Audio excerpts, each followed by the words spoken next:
Next, I have this function h of x, which is a rational function, just by way of reminder. It's a ratio of polynomials. So I can tell just by looking that h of x equals 0 when x is 0, so h of 0 equals 0, so I know that the origin is a root of h.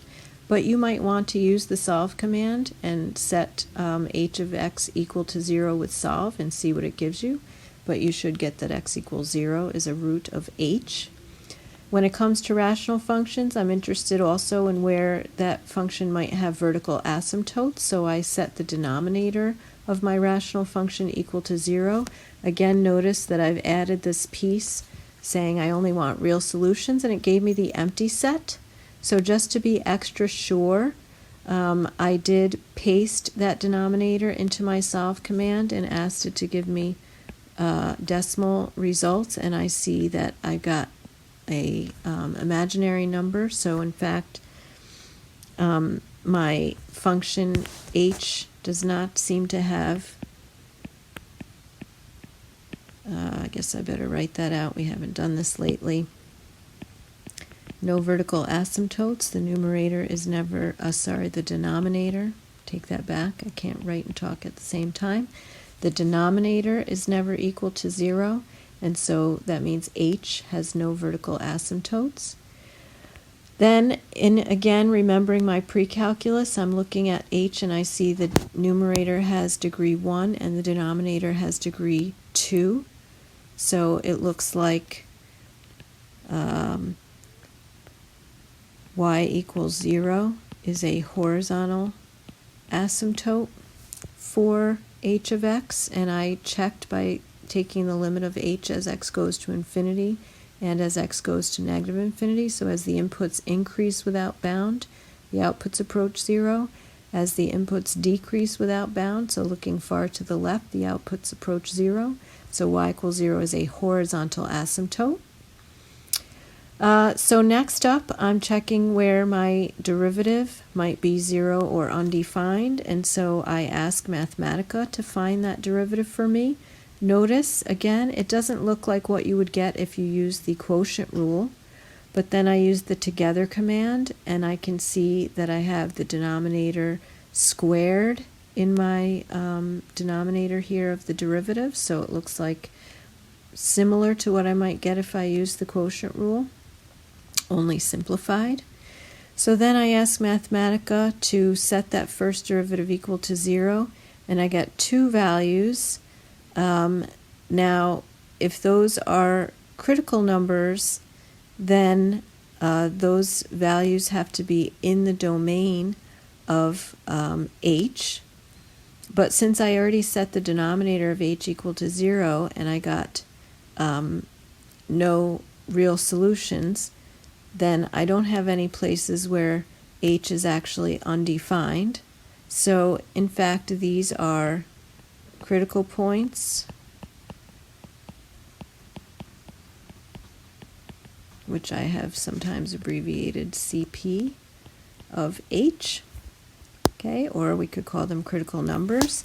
So again, I'm picturing in my mind a number line where I have the roots of h prime, negative root 3 and positive root 3 on a number line. So those are roots of h prime. And I want to now see what the sign, sign of h prime, is on either side of those. So I pick an x value to the left of negative root 3, and I picked negative 3. And I got a negative h prime value. It was negative 1/6. And then I pick an x value in between plus and minus root 3, and of course the easiest one is x equals 0, and I plug that into h prime, and I got a positive 1/3. So I can say h prime is positive in between.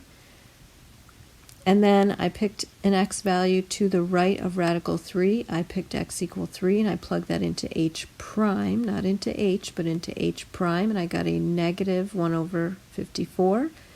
So that tells me that h is decreasing and then increasing and then decreasing. And again, since these x values are in the domain of h, then I can say have a relative minimum. H has a relative minimum at negative root 3 and a relative maximum at positive root 3.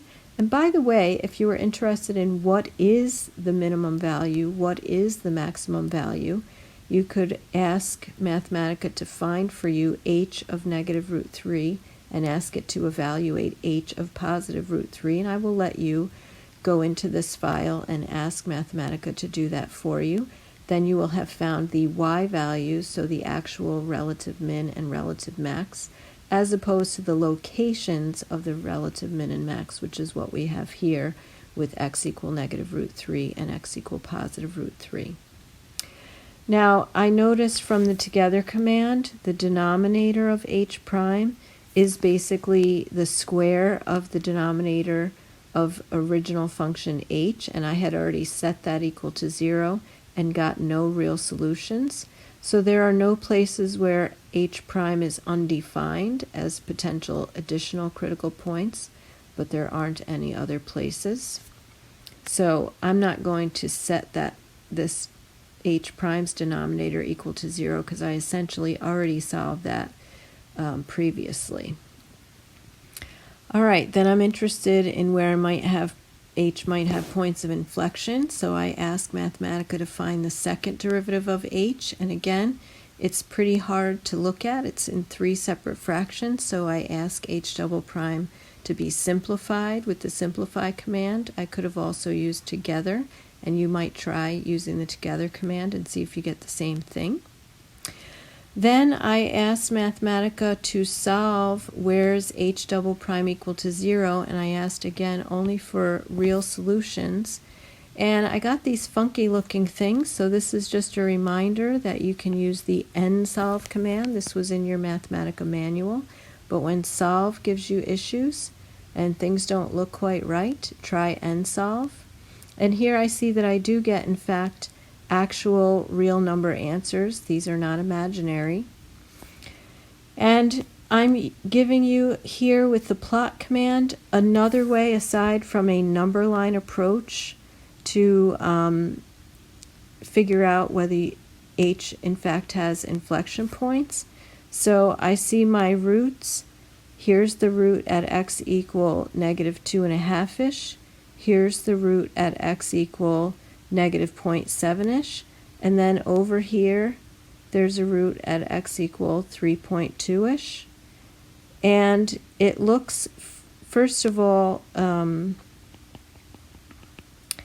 so again, this is h double prime.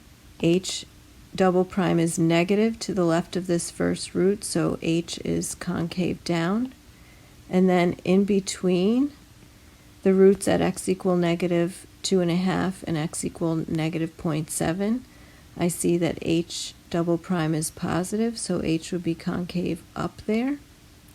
And then I see in between my roots at x equal negative 0.7 and x equal 3 that h double prime is negative, so h would be concave down. And then it's really hard to see what happens on either side of the root at x equal 3.2. So I actually evaluated h double prime at 3 and at 4, and I see it does in fact change sign from negative to positive. So in fact h double prime is positive over here to the right of x equal 3.2, and so h would be then concave up there. So in fact I have points of inflection on h at all 3 of these spots where my h double prime changes sign. So I'm demonstrating here that to determine whether h double prime changes sign, you can use a table like we've done previously. You can evaluate h double prime on either side of these roots of h double prime, or you can graph and look at whether h double prime changes sign based on the graph. And there you can figure out whether you have inflection points. So I don't know if you noticed, but we didn't start this example by actually plotting h. And so I do that here at the end. And I chose a rather zoomed out X window from negative 25 to 25. And I can clearly see a min and max. And I'm going to look back, and those are at x equal negative root 3 and positive root 3. The inflection points are not quite as visible here because my window is rather zoomed out, but I could certainly talk about those with some text writing.